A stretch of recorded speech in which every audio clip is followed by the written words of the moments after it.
కేసీఆర్ గారు నేను కొడితే గట్టి కొడతా అని నేమన్నా చెప్పిన అయ్యా ఏందయ్యా కొట్టనికి అదేమన్నా ఫుల్లా ఆఫా గట్టి కొట్టనికి అని అడిగిన చంద్రశేఖరరావు గారు ఈ వేదిక మీద నుంచి చెప్తున్నా నీ గట్టి కొట్టాలంటే నీ కొడుకును వంగబెట్టి కొట్టు ఎందుకంటే ఆయన తిరుగుళ్ళు చూడు అటు చేసే వ్యవహారాలు చూడు నీ బిడ్డను రెండు చప్పరి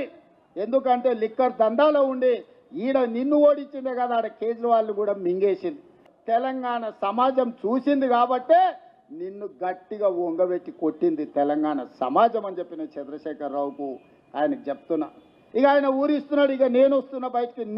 బయటకు అని అయ్యా నువ్వు బయటకు వచ్చినప్పుడు నువ్వు కుర్చీలో ఉన్నప్పుడే మా యూత్ కాంగ్రెస్ కార్యకర్తలు నేను బండకేసి కొట్టిరు మళ్ళీ వచ్చేదేముంది నువ్వు ముఖ్యమంత్రిగా ఉన్నప్పుడు నీ పార్టీగా అధ్యక్షుడిగా ఉన్నప్పుడే మా యువజన కాంగ్రెస్ పిల్లలు నిన్ను బండకేసి కొట్టి ఓడగొట్టి ఇంట్లో ఊసబెట్టిరు